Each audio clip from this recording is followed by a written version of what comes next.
Hello guys, we are 2 days after the storm and we'll have a damage control. I have lost a few branches during the storm. The strong wind broke some of them, but some of them I was able to tie back up and the plants seemed to take it very well. Some of the leaves went dry. I pruned most of them and doesn't seem to be too much of a big deal for the tomatoes. One damage that is a bit upsetting, you see the first tomato that is about to be ripened, but when you look on the bottom you see the real damage of the heat wave. This is a blossom end rot, as most of you know. It's not because of deficient calcium in the soil. The soil is very well fertilized, very balanced, but during the very high heat the plant simply cannot uptake the amount of calcium needed or absorb it into the roots, and this is the result. I have a few more plants over here that also suffered it, but you know, you win some, you lose some, so I don't mind. I'll prune them back and I'll enjoy the rest. Anyway, never have I ever been able to truly harvest a ripe first tomato. I've always picked them too early or got the blossom end rot. The pepper as well, some sign of blossom end rot on the first fruit, but I don't know if I'll keep him or I'll prune him down. The other fruits are looking fine, and other than the tomatoes and the peppers, I didn't see any more signs that really damaged the plants. The heirloom varieties are looking fantastic. The branch of those black from Tula tomatoes have snapped, but I think it's not because of the wind, just because of the weight of the fruits themselves. Tip for next time: when you're doing when you tie the plant and the plants, try to tie the fruits clusters so they will be upright. Here as well, in the Cherokee purple, you can see the dried edges of the leaves. This one was not too damaged, so I decided to keep it on the plant. And it wasn't only on tomatoes, the Jerusalem artichoke as well had some edges that became dry. I think it's also concerned with the amount of saltiness in the ground. Some of the corns have collapsed and I had to tie them up over here, but I think it's because of the weight of the ears that are forming, and I have quite nice earlobes that are forming right now. Truly expecting them. And the last one to truly suffer was the Brussels sprout.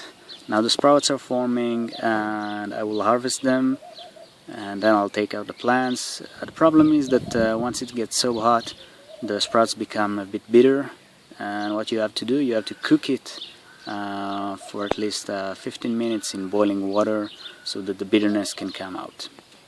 On the good side, it's cucumber season.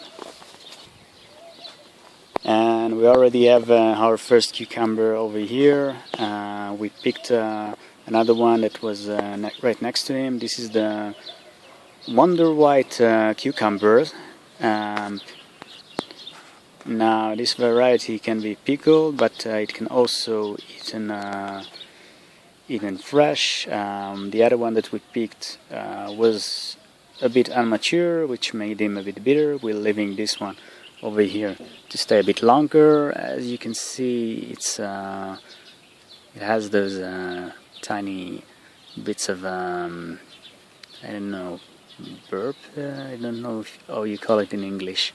Those tiny spines. Anyway, the taste that the middle of the cucumber had after we peeled it and chopped it, the taste was really good, a really good texture, and in general it has a lot of female flowers, and I believe that as the season progresses it will be very prolific. Down over here we have an Asian variety of white pickling cucumber. I will probably pick this one and try it fresh to see if I can use it any other purposes. No reviews yet. Over on this side, this cucumber over here that is really ready to be picked. It's the Armenian cucumber, or as the Arabs call it, fakus. It should have a very tender taste and a really good texture to usually eat fresh, not to pickle.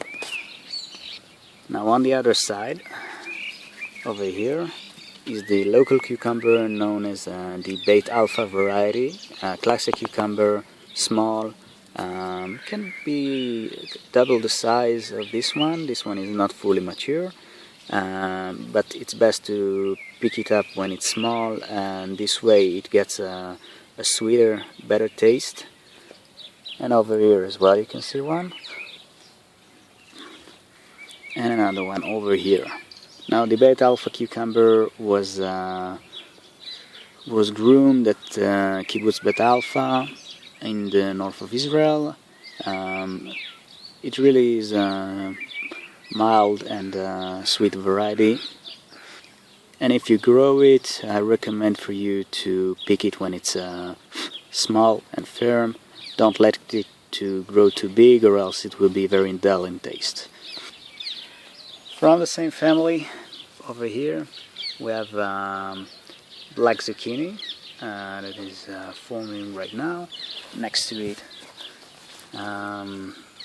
Not sure if it's of the exact variety. I think it's the Italian striped zucchini, but it could also be black zucchini.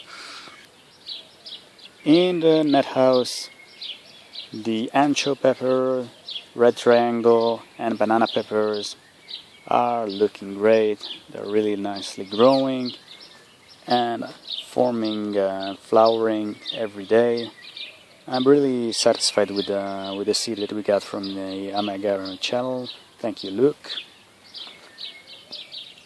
And in the mystery box, the sprouts for the summer are already sprouting nicely.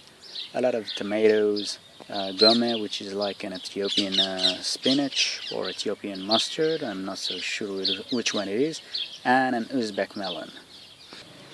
Just a final clip. Wanted to show you the harvest of the Brussels sprouts. So one plant harvested. The yield so far, they're small and they'll probably be bitter, but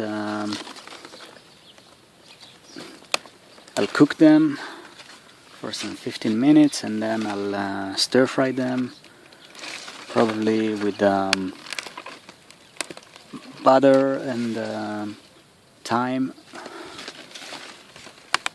I'll finish these ones and I'll show you the total. So that's about it. And I won't be growing those next year because in the end, for roughly 5 months period, the harvest is very small and probably will be bitter. You need to grow these in a colder climate, and this is all I have to say about it. Now, I could have left them here in the ground for a few more months, but just doesn't worth the space that it takes. I'm still gonna enjoy this. So that was all for today, guys. I hope your spring is going well and that you truly enjoy the time that you're having right now for gardening. Last tip that I want to tell you is that when you plant the tomatoes, do plant them with a lot of varieties of basil.